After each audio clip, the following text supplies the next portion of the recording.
여러분 안녕하세요. 반갑습니다. 자, 여러분 저 비트코인 현물 ETF를 놓고요. 지금 저 운용사들이 이제 점유율 경쟁에 들어갔다고 그래요. 이건 뭐 예고된 것이었죠. 왜냐면 자산운용사들이 그 서로 비트코인을 좀 많이 가지고 있지 않으면 원활하게 이제 고객 수요에 대응을 할 수가 없으니까 당연히 이제 점유율 경쟁에 들어가는 것은 불을 보듯 뻔한 일이죠. 자, 그런데 말입니다. 지금 앞으로 이제 비트코인이 어떻게 이제 움직일지를 알려면 우리가 이 금 있죠, 골드. 이 금하고 한번 비교해 볼 필요가 있어요. 그러니까 금 현물 ETF도 이제 출시가 됐었죠. 2004년에 출시됐었어요. 20년 전에. 자, 금하고 한번 이제 비교해 볼 필요가 있는데 지금 금의 위치가 이제 어느 상황에 있는지 한번 보시죠. 자, 이 금은 말입니다. 지금 그 글로벌 전체 자산 중에서 시가총액 기준 1위예요. 자, 전체 자산이라면 이제 회사도 있고 마이크로소프트, 애플, 사우디 아람코 쭉 나오죠. 그리고 이제 10위가 비트코인이에요. 비트코인이라는 가상자산도 지금 뭐 10위 안에 들었으면 상당히 지금 그 굴지의 중요한 자산으로 지금 세상에서 대접을 받고 있는 중이죠. 자, 그런데 이 금을 보면 말이죠. 1위인 금을 보면 지금 2위 뭐 이런 거하고는 확연히 차이가 나요. 지금 13.793 트릴리언 달러스. 그 트릴리언이면 뭡니까? 경이에요, 경. 그러니까 13경 달러예요. 여러분 계산해 보시면 이제 알겠죠, 얼마인지. 이게 이제 시가총액이에요. 자, 1위와 2위의 차이가 엄청나게 나고, 그리고 이제 2위부터는 이제 좀 비슷하죠, 이렇게. 자, 그러면 말입니다. 여기서 중요한 것이 뭐냐면 지금 그동안에 이제 전통 자산의 핵심이었던 금과 지금 디지털 시대의 이 디지털 자산의 핵심인 비트코인. 지금 이 두 핵심 자산이 그 자산의 이제 현물 ETF가 세상에 다 나온 거예요. 금은 지금으로부터 20년 전인 2004년에 나왔고요. 비트코인은 엊그제 나왔어요. 1월 11일 날. 자, 그러면 말이죠. 이 금이 20년 전에 현물 ETF가 나오고 나서 이 금 가격이 어떻게 움직였는지, 그리고 이제 앞으로 비트코인 현물 ETF가 나온 이 시점에 앞으로 비트코인 가격은 어떻게 움직일 것인지, 그리고 비트코인은 왜 물량 부족 현상이 일어나는지, 그리고 지금 실제 상황은 어떠한지 그것을 보도록 하죠. 자, 여기 보시면요. 지금 그 금 ETF가 출시된 게 2004년도예요. 2004년 11월 18일 날 출시가 되고 나서 이렇게 이제 많이 오른 모습이 보이죠. 자, 그런데 이렇게 많이 오른 모습이 당장 이렇게 많이 오른 것은 아니에요. 좀 이따 보여드릴게요. 450%. 비트코인은 엊그제 1월 11일 날 출시가 됐죠. 비트코인은 이제 어떤 상승을 보일 것인지 한번 이제 금 ETF의 모습을 보면서 말씀을 드리도록 하죠. 자, 보시면 자, 이게 이제 금 월봉이죠. 월봉. 그래서 이제 2004년, 2006년, 8년, 2년 터울로 이제 이렇게 전체를 이제 한 화면에 이제 볼 수 있도록 이렇게 해놨어요. 자, 그래서 이제 2004년 11월 18일 날 금 ETF가 이제 출시되고 나서 이 차트상으로는 이렇게 쭉 이렇게 상승을 했죠. 상승을 했는데 여기서 이제 1차 의미 있는 고점을 찍었죠. 그리고 다시금 또 해서 이제 이 고점을 탈환하고, 그리고 이제 2024년 지금 현재 이 상태예요. 자, 그런데 말이죠. 지금 여기서 이제 금 ETF가 출시가 되고 나서 이런 고점이 만들어지는데 그냥 순탄하게 된 것이 아니에요. 지금 이 고점까지 가는데 한 450% 올랐죠. 450%면 한 5배 정도 되죠. 그런데 이제 5배 정도 가는데 2004년 11월 달에 출시가 됐으니까 2011년 말경에 이제 그 고점을 달성했으니까 한 7년 정도 걸려서 5배. 그럼 뭐 그렇게 많은 것이 아니죠. 7년 걸려서 뭐 5배 정도 가는 것은 주식이나 코인에서 이제 큰 상승이 전혀 아니죠. 자, 그런데 그거 말고도 여기서 말이죠. 금 ETF가 이제 출시되고 나서 외관성으로 볼 때는 이렇게 바로 이렇게 간 것 같지만 그렇지가 않아요. 한번 내용을 보시면 여기를 좀 자세히 보도록 하죠. 자세히 보시면 자, 이것은 이제 금 일봉이에요. 일봉인데 2004년 11월 18일 날 여기서 ETF가 이제 출시가 되고 나서 올랐어요. 한 2주간 올랐어요. 2주 정도 올랐는데 2주 정도 오르고 나서 그 다음에 어떻게 됐습니까? 출시되기 전보다 더 떨어졌어요. 이렇게 여기서 출시가 됐는데, 그렇죠? 그리고 계속해서 이제 이렇게 하락 조정을 이제 겪었죠.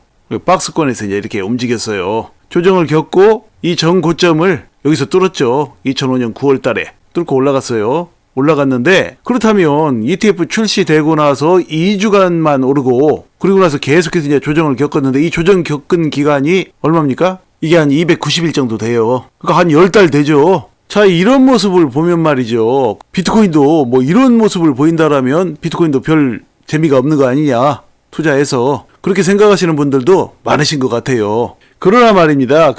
제 관점으로 보면 말이죠. 이 금과 그 비트코인은 완전히 다르게 봐야 돼요. 그러니까 이 금이라는 것은 말이죠. 금이 ETF가 이제 출시가 됐을 때 뭐 처음에는 이제 상장빨, 그러니까 오픈빨이라는 게 있죠. 그래서 사람이 좀 몰리지만 금 현물 ETF는 그 비트코인 현물 ETF만큼 인기가 그렇게 이제 파괴적이지 않다고 봐요. 왜냐? 이 금이라는 것은 어떤 자산입니까? 금이라는 것은 ETF가 꼭 출시가 안 된다고 해도 금에 대한 인식은 뭐 사람들이 그때나 지금이나 그냥 우호적이죠. 안전자산이라고 생각을 해요. 안전자산이기 때문에 금은 뭐 ETF로 꼭 안 사더라도 금방에 가서 그냥 사기도 하고 그러죠. 한마디로 무슨 뭐 금이 무섭거나 또는 뭐 금을 사면 뭐 사기당할까 봐서 못 사거나 그러지는 않는다는 얘기죠. 그렇기 때문에 사람들이 이제 시간이 갈수록 꼭 ETF를 이용하지 않을 가능성도 상당히 높아요. 그런데 비트코인은 어떻습니까? 비트코인 같은 경우에는 비트코인을 바라보는 사람들의 시선은 뭐 암호화폐 하는 사람들이야 비트코인을 뭐 좋게 보지만 암호화폐 하지 않는 일반인들 같은 경우에는 이 비트코인에 대해서도 아주 부정적이죠. 아직도 뭐 비트코인을 아주 뭐 무슨 뭐 사기다 뭐 이런 식으로 생각하는 사람들도 상당히 많이 있어요. 자, 그렇기 때문에 금 현물 ETF 출시와 비트코인 현물 ETF 출시는 완전히 차원이 다르다라는 얘기예요. 그러니까 이제 비트코인 같은 경우에는 그렇게 이제 그 사람들이 위험하다고 생각을 했었기 때문에 비트코인 현물 ETF가 생기면 사람들이 이제 빠른 시간에 적극적으로 이제 투자를 하려고 비트코인에 몰려들지만 금 현물 ETF 같은 경우에는 비트코인만큼 그렇게 이제 적극적이지도 않고 또 가격이 상승하는데 비트코인보다 훨씬 시간이 많이 걸린다는 그런 얘기죠. 자, 그래서 바로 이 비트코인 현물 ETF 출시는 금 현물 ETF 출시와는 그 상승률 면에서 또는 상승 기간 면에서 엄청나게 큰 차이가 있을 것이라고 저는 봐요. 물론 뭐 그렇다고 해서 비트코인이 올해 한 해 동안 뭐 몇십 배를 가고 뭐 그렇게까지 되기에는 무리라고 봐요. 일전 강의에서 제가 말씀드렸어요. 올해 한 해 그렇게 다 간다는 얘기가 아니고요. 올해 이제 비트코인 반감기가 있잖아요. 비트코인 반감기가 있는 데다가 비트코인 현물 ETF 출시된 거 이거 이 두 가지가 그 시너지 효과를 이제 발휘한다는 얘기죠. 그러니까 비트코인 반감기가 되면 공급이 줄어들죠. 공급이 단순히 그거 한 가지만 줄어들어도 주식이든 코인이든 가격은 크게 오르죠. 그런데 이제 거기에다 대고 비트코인 현물 ETF가 엊그제 출시가 됐으니까 이번에는 또 수요가 늘어나는 요건이 하나가 더 생긴 거예요. 그러니까 한쪽으로는 공급이 줄어들고 다른 한쪽으로는 수요가 늘어나고 이 두 가지가 이제 시너지 효과를 발휘해가지고 앞으로 이제 시간이 지날수록 비트코인은 이제 멋진 상승을 하게 될 것이라고 저는 봐요. 자, 그러면 이제 그 다음 내용을 보도록 하죠. 자, 블랙록의 대규모 비트코인 취득, 공급 부족 우려 증폭 뭐 이런 제목으로 소식이 있었어요. 이 코인에 공급 부족 우려가 있다라는 말은 엄청나게 좋은 말이죠. 종목을 들고 있는 사람들이 이제 대박이 날 수 있는 그런 말이에요. 왜냐면 주식이든 코인이든 말이죠. 수급은 재료에 우선해요. 아무리 좋은 호재가 있어도 뭐 수요가 없거나 공급이 많거나 그러면 이제 종목의 가격이 오르지 못하죠. 그러나 이제 아무리 나쁜 악재가 있다고 하더라도 수요가 많거나 또는 공급이 부족하거나 그러면 가격이 엄청나게 올라요. 자, 그런데 지금 비트코인에 이런 공급 부족 우려 현상이 나타나고 있어요. 자, 한번 내용을 보시면 자, 세계 최대 자산운용사 블랙록이 비트코인 현물 ETF를 위해 이틀 만에 약 1만 1,500개의 비트코인을 매입하면서 비트코인 시장의 공급 부족 문제가 대두되고 있다라고 이제 코스모폴리탄이 14일 날 보도했대요. 자, 밑에 보시면 블랙록의 현물 ETF가 해당 기간 동안 전체 비트코인 ETF 거래량의 평균 25%라는 점을 감안하면 이틀 동안 총 4만 6천 개의 비트코인이 시장에서 사라진 것으로 추정된다라고 말했다 그래요. 자, 이게 무슨 말이냐면 블랙록에서 이제 그 지금 해당 기간 이틀 동안 그 매입한 비트코인이 전체 다른 이제 자산운용사들의 이제 비트코인 ETF 거래량의 약 25% 정도 된대요. 그러면 이제 나머지 75%는 어디에 있죠? 다른 자산운용사들이 이제 가지고 있죠. 다른 자산운용사들이 얼마를 가지고 있죠? 그러니까 블랙록이 25%, 11,500개니까 나머지 75%면 어떻게 되죠? 35,500개. 여기다가 이제 35,500을 합치면 총 46,000개가 된다는 얘기죠. 이 46,000개가 시장에서 그러니까 거래소에서 사라진 거라는 얘기예요. 그러니까 자산운용사들이 자기들이 이제 다 사다가 여러분 이해하기 쉽게 설명드리면 벽장에다 꽁꽁 넣고 자물쇠 채워놨다는 얘기죠. 자, 이렇게 되니까 이제 공급 부족 현상이 일어난다는 얘기예요. 시장에 나와야 될 것이 나오지 않고 자산운용사들이 이제 다 가져갔으니까. 자, 그래서 이런 식으로 이제 미국 시장의 비트코인 ETF가 하루에 2만 3천 개의 비트코인을 축적하고 있다면, 그러니까 하루에 2만 3천 개면, 그러니까 이틀간 총 4만 6천 개라고 했으니까 하루로 따지면 이제 반이니까 2만 3천 개죠. 자, 이렇게 하루에 2만 3천 개씩 자산운용사들로 이제 사라진다면 비트코인이 이것은 하루 생산량의 약 25.56배에 달하는 것이다. 그러니까 비트코인 하루 채굴량의 25배가 넘는다는 얘기예요. 이런 것들이 사라진다는 얘기예요. 거래소에서, 시장에서. 자, 이렇게 이러한 추세가 계속 된다면 비트코인이 이제 시장에서 심각한 공급 부족 현상이 나타날 수가 있다. 그런 얘기예요. 이거 당연한 거예요.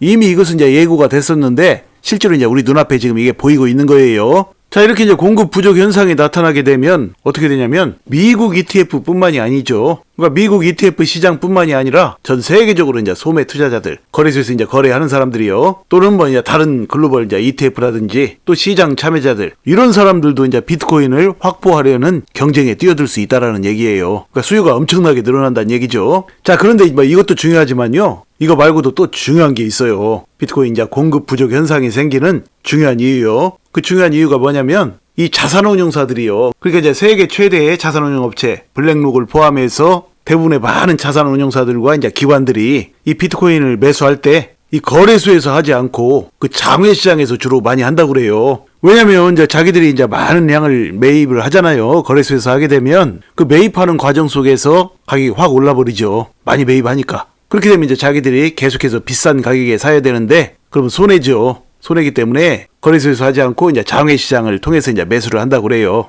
그러니까 자산운용사들이 이제 엄청나게 많이 매수를 해도 지금 현재 이제 가격이 오르지 않는 것이죠. 가격이 오르지 않는 원인 중에 그런 부분도 있어요. 자, 그래가지고 이제 지금 코인베이스 있죠. 미국에서는 이제 최대 암호화폐 거래소죠. 근데 이 코인베이스가 이제 비트코인 현물 ETF 수탁 업무를 맡았죠. 일전에 제가 강의 드렸죠. SEC가 좀 코인베이스를 밀어준 그런 경향이 다분해요. 코인베이스가 미국 회사잖아요. 바이낸스 쫓아내고 코인베이스 밀어줬죠. 자, 그래서 이 코인베이스가 장외거래 시장에서 약 70억 달러 가량의 이제 비트코인을 보유하고 있대요. 자, 이렇게 기관들이 엄청난 그 비트코인을 가지고 있고 또 사고, 그래도 시장에는 가격 상승으로 지금 나타나지 않고 있는 거예요.